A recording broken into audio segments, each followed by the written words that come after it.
I'm Matthew Woods, host of Leading Out of the Woods, a part of the Education Podcast Network, just like the show you are listening to now. Shows on the network are individually owned, and opinions expressed may not reflect others. Find other interesting education podcasts at edupodcastnetwork.com.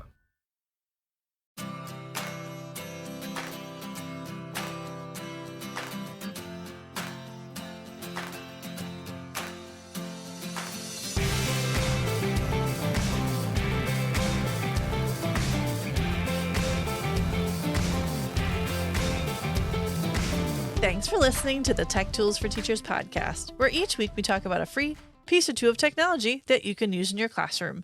I'm your host, Shanna Martin. I'm a middle school teacher, technology and instructional coach for my district. And I'm our producer and husband, Fuzz Martin, and sometimes these intros get a bit rocky. Oh, wow. Nice. Thank you. That was so clever. I know. So here we are, January, coldness in good old Wisconsin. And we're on episode 201. So we've gone past the 200 mark. It's very exciting. And all the things. End of semester. All of the children are now cold and antsy. Yes. But it's not quite February yet. So we're doing okay. We're still holding on to the holidays. So here we are. Season 7. Episode 201. Episode 201. And you made a joke about Rocky. I did. Like the Rocky Mountains, folks. Yes. Like the Rocky Mountains. John Denver. Good job. That's amazing. Mm-hmm. So the site we're talking about today is called Colorin Colorado. And it is really, really, really helpful if you have English learners in your classroom or in your building or in your school. And there's so many cool resources. So I'm highlighting the things that I think are the most useful, but if you just dig into this website, you are going to find so much helpful information for your students and for your families. My highlights, my top 5 list. Top 5. So grade level support for teachers. So there is all kinds of support for teachers. You can pull up grade level 2 students, and I've got ELs in my classroom, and I need to figure out how I'm going to support them and what's best for their meeting their needs. And so that's really helpful. And I'll kind of walk through all this in the site. 2, there are parent resources, which are so helpful. And this website can be in either English or Spanish. So you just push a button and the whole website switches from English to Spanish, which is really helpful to help those students' families and give them resources at home. There's professional development for teachers and paras and administrators and all kinds of videos and resources, resource library. You can sort by audience on the site, which is really cool. So there's a button that you click on the right-hand side, and when you click it, it will change to be like teacher resources. Click on it, paraprofessional resources. Click on it, administrative resources. So there's so much information, depending on what the audience is, you can click on it and the site will sort it for you. That's which cool. I think is really helpful. Yeah. Especially when you're digging through all these resources.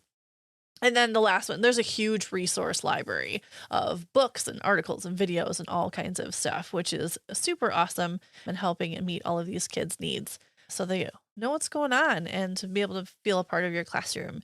So on the site itself, you will see it's kind of laid out just straight across the bar across the top. So there's ELL basics, school support, teaching ELLs for families, books and authors, videos. And then there's that audience button I was talking about. And you choose which audience you are. There's even actually a button for librarians as well. And then there's the resource library. But I'm going to show you the ELL basics. Again, there's so much information. I'm just going to highlight a couple of the cool things that are in here. But for starters, new to teaching ELLs in your classroom, it kind of gives you a little background. If it's your first year, here's a Spanish classroom glossary that would help just basic phrases and things like that to support your kids when they're learning things. There's a guide in there. You can click on the little guide, and each button kind of takes you down to, there's PDFs that you're able to kind of go through. Sure. But if you're in the basic guide, helpful words and phrases in Spanish, common expressions like hello, how are you, very good, classroom expressions, and then things like bathroom and pencil and pen and some of those things where if you haven't had Spanish as a class ever, kind of some background information. But I think of also using that for labeling your classroom for students and also helping your students who are English speaking learn some of those basic phrases so that way they can communicate with their classmates both ways as well.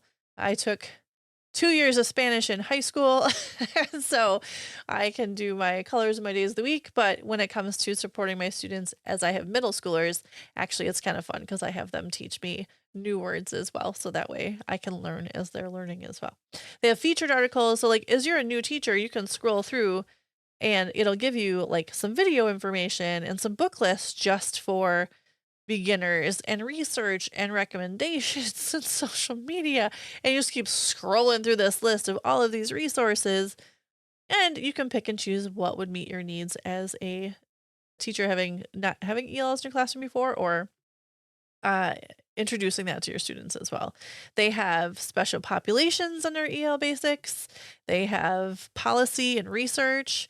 They have information by state. So all of that's resources, just like the basic information. They have it all nicely laid out for you, which is really cool. If you look under school support, they have different options for like college readiness for ELs versus events during the school year. Like, how do you handle those things and how do you label them and what does that look like? And back to school resources and parent teacher conferences. I mean, there's so many cool things. And I also appreciate then there's also videos in there of teachers who have experience communicating with parents and making sure that you're effectively making sure those kids are supported in your classrooms as well, which is really cool. There's just so many resources. Yeah. Yeah, they also have like teaching ELs, so then you can go through like language and vocabulary and literacy instruction and alignment with Common Core and technology. And we've done an episode before, I believe it was last season, where I had audio where there was like basic conversations and audio with students that they could use as a resource library. And that also, those sites could also easily be used with like this resource, but also then the students could have audio and speaking skills that they could practice as well. And so those two sites would be helpful that we talked about. Something when you're teaching your ELs in your classroom and finding different ways to support them, especially older students. I think middle school, high school, where they can work independently during some time if it's built into their day. Sure. To help support them in the classroom, which is cool. Under the families source resources, they have from preschool through school success to raising bilingual kids to technology at home. Again, libraries and all kinds of resources. They have books and authors that are helpful. That would be really cool to go into, diverse book guides and resources. The resources are phenomenal. Like there's so many in this site. And then videos. So they have a whole collection of videos about authors, the experts. They even have a Facebook Live series. They have a PBS show. Cool. We love PBS. We do. And it's called Becoming Bilingual. Oh. And so it goes through reading rockets and coaching young readers and what being bilingual is like. So there's resources for that. And again, more support and questions and blogs and all of these things. So if you have students in your classroom that are coming in that are new to your classroom, or depending on their level, because our EL kids have, levels 1 through 4 and how they're like labeled and what they need support in. This is just a huge resource that is very helpful for teachers, whether you've had students before or if you're getting new students into your classroom, to just have that information, which I think would be really helpful. Mm-hmm. So check it out. Check it out. Colorin Colorado. Colorin Colorado. It has all kinds of things on the site. ColorinColorado.org. So there you go. Yeah. And again, the site comes in both English and in Spanish. So whatever your needs are, that is available as well. Excellent. They did a very great job on this website of just making the navigation super easy, and even if you go, to the ELL resources by state and we click on Wisconsin, like even the news changes to Wisconsin news and such. So it's pretty cool. So Yay. I dig it. They good work on the website UX. Yes. on top of everything else, on top of all the great content. Yes, as well. Awesome. So check it out. Check out the resources for your teachers. Pass them on to those that could use it for professional development with your staff. If you're in charge of that or able to be in charge of that, there might be some helpful trainings in here that might be good for your students for your staff. So just think about it and check it out and see all the resources on Colorin Colorado. Cool. Very good. So there you go. There's our little chat this week. Thanks for tuning in. This has been the Tech Tools for Teachers podcast. If you ever have any questions, you can find me on Blue Sky, Threads, Facebook, Instagram at SmartNWI. And if you want to get more information on the links to the technology discussed in this episode, visit smartnwi.com. If you'd like to support the show, please consider buying me a coffee or two. Visit buymeacoffee.com/smartnwi or visit smartnwi and click on that cute little purple coffee cup. Your donations help keep the show going.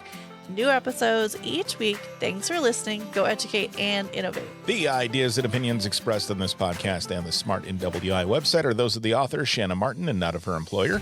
Prior to using any of the technologies discussed on this podcast, please consult with your employer regulations. This podcast offers no guarantee that these tools will work for you as described, but we sure hope they do, and we'll talk to you next time here on the Tech Tools for Teachers podcast.